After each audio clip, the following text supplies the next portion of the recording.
Zapdos has been added to Pokemon Unite. Again. In a shocking twist, the first big boss is now the latest playable character.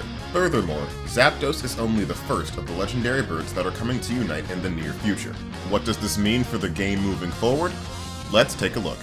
But first, a bit of a history lesson. Long ago, when Pokemon Unite first released, there was no Thea Sky Ruins. There was but one place suitable for 5 versus 5 Unite battles. Remote Stadium!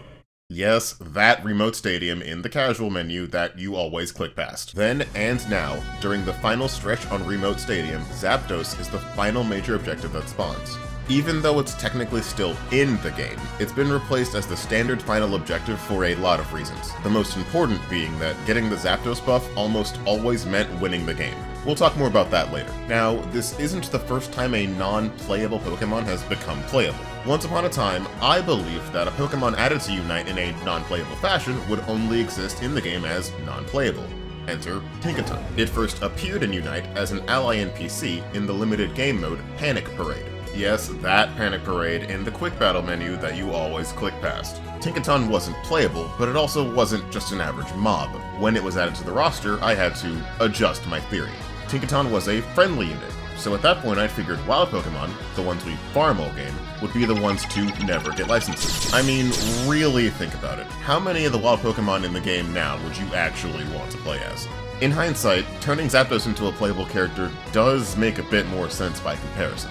At one time, this was the game-changing objective, and it's been kind of left on the bench as the game has grown and evolved. Now, technically, this isn't the first time we've been able to play as Zapdos in Pokemon Unite. We've had a playable Zapdos for a while now in Catch-em mode. Yes, that Catch-em mode in the quick play menu that you always click past. In Catch-em mode, you catch the larger wild Pokemon you defeat and can send them out to temporarily battle for you.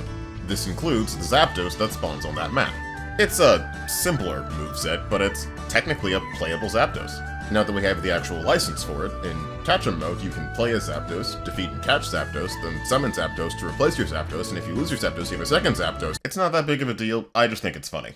It's worth noting that playable Zapdos does retain a bit of the identity from Boss Zapdos. When Boss Zapdos in Remote Stadium is defeated, it disables the defenses of all the opposing team's goal zones, allowing them to be scored on instantly. In terms of more modern mechanics, it's like dropping Regieleki on all the opponent's remaining goal zones at once. No shields, no buff, no transferring to the enemy if they manage to get a KO.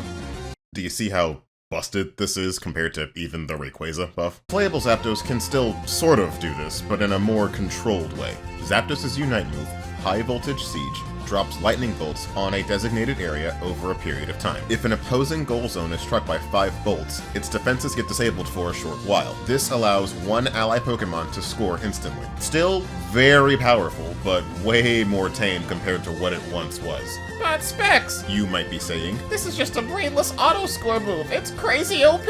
and well, you're not wrong, but it's also not the first time players have had direct control over goal zones or scoring. Miraidon can empower ally goal zones and weaken opposing ones. Mamoswine can fortify the defenses of ally goal zones. Dodrio divides the points it's holding so they can be scored in smaller, faster increments. And don't forget the items that anyone can use. Score Shield prevents your goals from being interrupted, and the Goal Getter and Goal Hacker items can both make scoring goals easier. Not to mention, the Regidrago buff also increases goal scoring speed.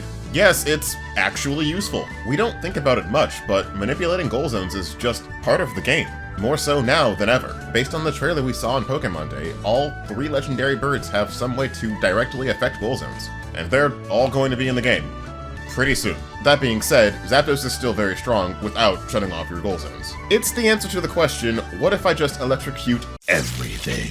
Its ability leaves electric fields all over the ground, and its moves use these fields to power up. Basically, the area around Zapdos is an unregulated power plant. It can dish out crazy damage on its own, and with help, it can dominate a path. If its ability and moves are comboed correctly, you can produce some insane burst to turn a teamfight or secure an objective. Despite all that, Zapdos doesn't really have any mobility. If you can jump onto it, you can really easily clip its wings. Now, how do you get to play as this legendary powerhouse? Well, it's going to take a bit of investment. monetary or otherwise. You could buy it now for real money, or you could wait for it to be added to the very end of license journeys and grind for it that way, or take part in the limited time event currently in progress. This event, like many before it, has that unfortunate random progression chance that we all despise, but they keep putting in the game because I guess it works for them. If you check the event's information, there's tons of percentages and timers and words that could have been left out to make this whole thing easier to read. Don't worry, I did the math for you. Through this event, you earn research coins by filling the research gauge. You earn set amounts of research coins at set intervals on each level of research. Each level of research provides a total of 150 research coins. In the event exchange, you can obtain the license for Zapdos with 650 research coins. To reach that, you'll need to increase the research gauge a total of 465%. No, 440 is not enough, as you'll still be 5 coins short. You can increase the gauge by a random amount one time for each thesis you earn by completing event missions, from playing as certain roles, to scoring, to using Unite moves. If you luck out and get the maximum progression on every thesis, you'll only need 30 theses. However, if you're lucky in the opposite direction and you get the lowest roll on each thesis, you'll need a minimum 59 theses. I managed to unlock Zapdos with less than 40 theses in a little under 2 weeks. As of this recording, there are 13 days of the event left. I'm not saying you're guaranteed to get Zapdos for free in this time, but mathematically speaking, I don't know where you are in your progress of the event. What I do know is how often missions refresh. You can get 2 theses per day and 2 more per week. And there are 10 special missions that each give you 1 thesis one time during the event. With 2 weeks left, you can figure out for yourself just how cooked you are at this point. Now, I didn't break down the event to highlight how ridiculous these random chance unlocks are. Don't get me wrong, they still suck. It's just a bunch of tedious missions and waiting to avoid paying real money to pick up the latest license. However, it's not the worst thing in the world. Hear me out. Yes, it does mean the only players who can get Zapdos right now are the ones who log in and play a lot, or the ones who drop a wad of cash for it. All this really means is we're not going to suddenly see the game flooded with Zapdos in every match because everyone got it. Don't forget, Moltres and Articuno are right around the corner, and they'll likely have the same release events and be equally impactful on the game. Dropping these 3 powerhouses back to back to back is probably going to shake the foundation of this game for a while. So I can appreciate the fact that we probably won't see all 3 of them in any given match all too often. The way I see it, they'll each be a big impact on the game, they'll be in the spotlight for a while, and we'll have the inevitable balance patches calm things down. What about you? What do you think? Is Zapdos broken beyond repair? Should more bosses become playable? Will I ever get to play Panic Parade with actual human teammates? Who am I kidding? No one else actually plays that. And that is my time. I am DJ Specs. Thank you for tuning in, and I will see you all next time.